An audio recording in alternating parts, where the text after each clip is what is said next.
नाशिक शहरासह नाशिक ग्रामीण भागातून ज्या गाड्याच्या फोर व्हीलर गाड्यांच्या ज्या स्टेपन्या चोरी करणारी टोळी आडगाव पोलिसांनी पकडली आहे, त्यांच्याकडून एकूण 32 स्टेपन्या म्हणजे 32 नवीन चाकं गाडीचे हस्तगत करण्यात आलेले आहे आणि 2 स्विफ्ट कारमधून ते चोरी करायचे आणि दुसऱ्याकडे विकत होते। त्या स्विफ्ट कार ही मुद्देमालासह जप्त करण्यात आलेली आहे। 4 आरोपींना पोलिसांनी ताब्यात घेतलेला आहे। हे 4ही आरोपी नाशिक जिल्ह्यातील ग्रामीण भागातले असल्याचं बोलले जात आहे।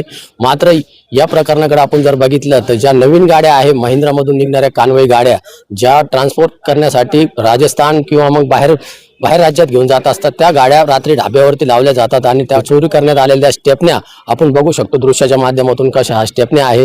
ह्याच नवीन गाड्याच्या ज्या स्टेपन्या आणि चाका आहे तेच आरोपी रात्रीच्या टायमाला आम्ही पोलीस हवालदार दादासाहेब वाघ आडगाव गुन्हे शोध पथक येथे कार्यरत असून दिनांक 15/7/2026 रोजी CR नंबर 288/26 गुन्हा दाखल झाला होता। त्यात कॅनोय गाड्या, ज्या कॅनोय गाड्या मुंबईहून कांदिवलीहून बाहेर राज्यात म्हणजे किंवा बाहेर जिल्ह्यांमध्ये त्या जात असतात, त्यावेळेस ते आरामासाठी इथे हायवे लगत आराम शांततेत कुठेही थकल्यामुळे आराम करत असतात। त्या आरामात झोपेच्या या दरम्यान हे जे सराईत होते ते त्या गाड्यांचे स्टेपनी चोरी करायचे। असे बरेच प्रकार घडले होते। आमच्याकडे जो गुन्हा दाखल झाला त्या अनुषंगाने आम्ही तपास चालू केला। तपास चालू असताना एका दिवशी म्हणजे 17 तारखेला आम्हाला जे फिर्यादीने वर्णन केलं होतं त्या वर्णनाची एक गाडी, नंतर फिर्यादीने त्या गुन्ह्यात एक नंबर दिला होता 4 अंकी शेवटचा, तो अंक असा हुबेहूब मॅच झालेलं एक गाडी संशयित तिथे मिळून आली, रस्त्याला बाजूला उभी होती। तर त्यावेळेस आम्ही त्या गाडीच्या जवळ जात असताना त्या गाडीच्या चालकाला आणि त्या गाडीत बसलेल्या इसमांना पोलिसांची चावल लागता ते पळण्याचा प्रयत्न करू लागला।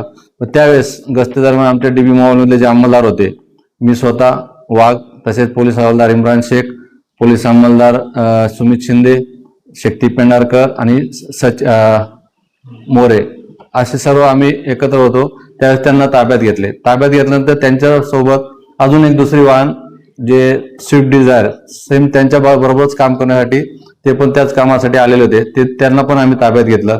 त्यानंतर ताब्यात घेऊन त्यांना त्यांचे नावगाव विचारले। त्यात एक प्रथम प्रवीण गोसावी, नंतर कुंदन गोसावी, नंतर प्रशांत सूर्यवंशी आणि चौथा होता गोसावी, नितीन जाधव, असे 4 संशयित तिथे मिळून आले। गाडीची आम्ही तपासणी केली असता गाडीत चोरी करण्यासाठी जे पाणी वगैरे जे इतर साहित्य लागतं ते पण मिळून आलं।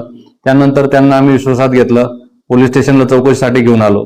पोलीस स्टेशनला आणल्यानंतर त्यांना वेगवेगळ्या पद्धतीने विचारपूस केली, त्यांचे मोबाईल तपासले, त्या मोबाईलमध्ये काही स्टेपनीचे फोटोज वगैरे मिळून आले।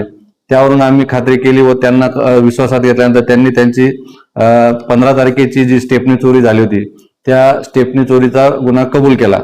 त्या गुन्हा कबूल केल्यानंतर आम्ही वरिष्ठांना त्याच्यावर माहिती दिली व पुढील तपास कामी आम्ही येवला तालुक्यात, चांदवड तालुक्यात गेलो व त्यांनी ज्या जमा केलेल्या इतर अजून ज्या स्टेपन्या होत्या अशा 32 स्टेपन्या त्यांनी आम्हाला येवला तालुक्यातून त्यांच्या एका ठिकाणी गोडाऊन ते होते तिथून काढून दिल्या। त्यानंतर आडगाव पोलीस स्टेशनचा हा गुन्हा आम्ही ओपन केला।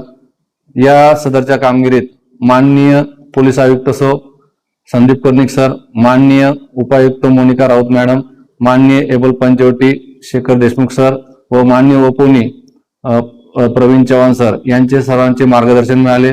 सदरची कामगिरी यशस्वी करण्यासाठी आडगाव पोलीस ठाण्याचे DB पथकाचे सपोनी जगदाळे साहेब, मी स्वतः हवालदार वाघ, स्वतः परत पोलीस हवालदार इम्रान शेख, त्यानंतर पोलीस अंमलदार सुमित शिंदे, शक्ती पेंढारकर आणि मनोज मोरे असे सगळे सहभागी होते। सदरची कार्यवाही यशस्वीरित्या पार पडली। सदरच्या कारवाईत टोटल 2 स्विफ्ट गाडी ज्या 4.5 लाख प्रमाणे आपण अंदाजे किंमत लावून 9 लाखाच्या, त्यानंतर स्टेपनी 32 स्टेपनी होत्या त्या 3,11,000, नंतर पाणी असे 100 टोटल 12,11,200 रुपयाचा मुद्देमाल आपण हस्तगत केला आहे। सदरची कामगिरी यशस्वी पार पाडली व तसेच या पुढील जो तपास आहे तो मी स्वतः पोलीस हवालदार वाघ करीत आहे।